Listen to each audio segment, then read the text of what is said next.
The guards in the prison that is holding Maul get a surprise when Chancellor Palpatine walks in. Chancellor, what brings you down here? I'd like to see the prisoner. I don't know if that's a good idea, sir. Are you refusing the order of your commander-in-chief? No, sir. Then open the door and take me to him. He turns to his bodyguards. Wait outside. The guard leads him into the room where Maul is being kept, on the other side of a glass wall. By the Force, where is he? A hole has been cut in the floor and Maul is gone. The other guards run in. Sound the alarm! Cancel that. Sir? You're wasting your time. I can't even sense his residual presence. He's already long gone, probably approaching the edge of Republic space by now, and I don't want anyone to know he's gone yet. Look, Chancellor, I have to report this. Palpatine turns to look at them, and with piercing black eyes, he stares into their very souls. You all have weak minds. You will kill each other.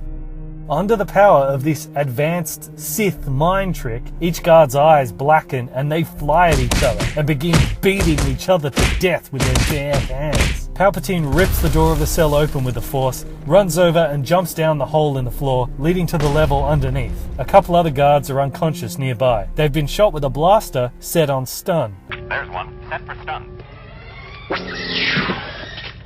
Palpatine snaps both of their necks with the Force, then kneels over the nearest guard. Using some kind of mysterious Sith Lord technique, he starts doing a kind of Force CPR, keeping the guy's heart beating, while also stretching tendrils of dark Force energy into the guy's brain. The guard jolts violently, and his eyes suddenly snap open. His face twists into an unnatural and creepy expression. With Palpatine trapping this guy halfway between life and death, he is able to pluck from his mind his last memory before he was stunned unconscious. And Palpatine sees Talon aiming a blaster at him. Talon has rescued her brother. Palpatine, now having the information he wanted, releases the guard from his grip, and he drops back into death again.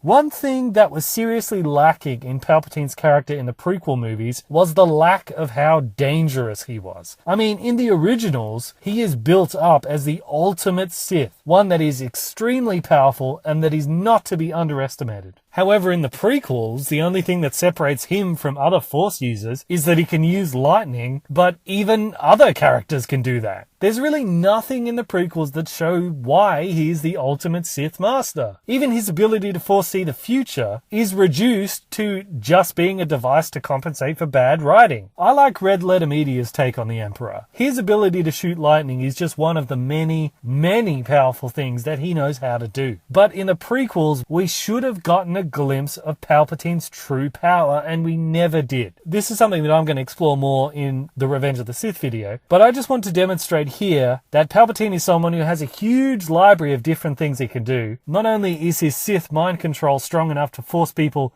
to fight each other to the death with their bare hands, but he can also bring someone back from the brink of death and dangle them around on that thread at will, plucking memories from a half-dead mind. Now that is pretty damn powerful and pretty damn evil, and it's a talent worthy of the Emperor.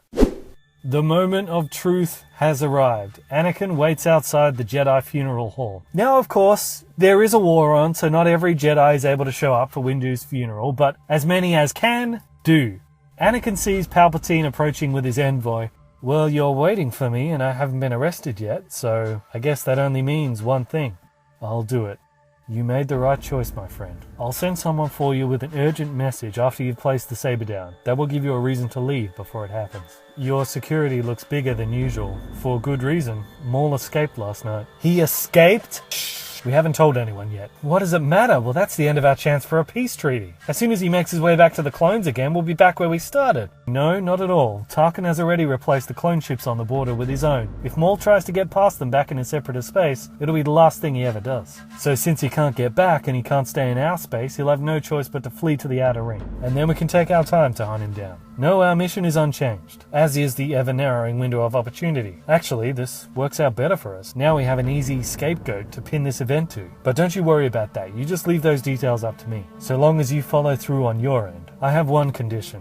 What's that? Obi-Wan is already inside. When you send your messenger, you'll ask for both him and me to come. Of course. He's a good man. We don't want him caught up in this. Don't lie to me, Chancellor. You're a very good liar, but you can't lie to me. Anakin's eyes narrow, and he sends a probe of force towards Palpatine's mind. Palpatine is aware of this, but allows Anakin to do so. Through the Force, Anakin is effectively scanning Palpatine's mind to make sure that he knows he is telling the truth in what he's about to say. I want your word, Chancellor. I want your word that you will send for both him and me. Palpatine looks him square in the eye without blinking. I promise you, I will send for both of you.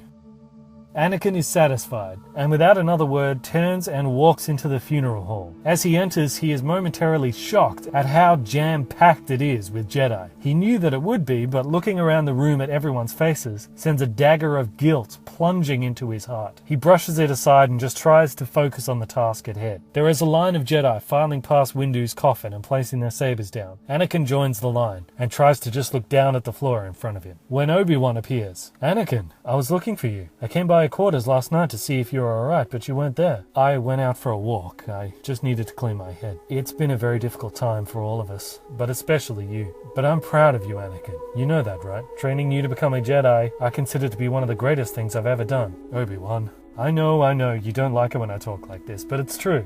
They both look towards Windu's coffin. "Did you know he was a gardener?" "Who, Mace Windu?" "Yeah, he was a gardener."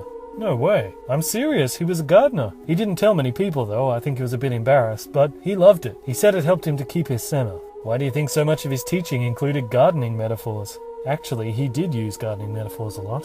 "Well, now you know why." Anakin breaks a slight smile. "I remember one time I was visiting him and he was pruning back a plant, really just going to town on this little thing, just chopping away. And I said, 'Hey, stop, you're going to kill it.' And he looked at me and said, no, it only looks that way.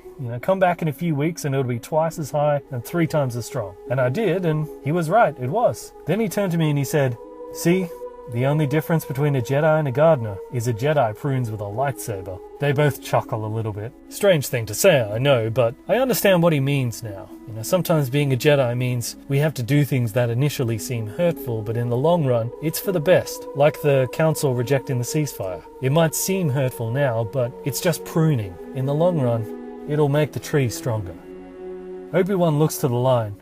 "I better leave you to it, it's almost your turn. I'll talk to you afterwards." He goes to leave when Anakin calls after him. "Obi-Wan," he turns back.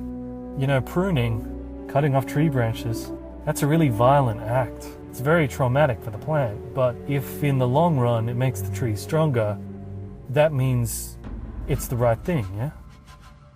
"I think so, yes. Some trees just can't grow without it." Obi-Wan leaves. As Anakin's turn in the line comes, he unhooks the replica saber with his robot hand and stares at it. Some trees can't grow without it. He places the saber down and resolutely turns and makes his way back to Obi-Wan. He makes it half of the way towards him when Palpatine's messenger intercepts him. "Master Skywalker, the Chancellor has requested your help on an urgent matter." "Very well, I'll collect Master Kenobi and meet you outside." No, the Chancellor only asked for you. You must be mistaken. He sent for me and Master Kenobi." "I'm afraid not. The Chancellor was very specific about it. I'm to bring you and only you." Anakin pauses for a moment. "You will collect both of us together." "I will collect both of you together." "Well then, you should inform Master Kenobi. He's just over there." The messenger does so and leads the two of them outside. They reach outside and the fresh air hits Anakin like a slap in the face.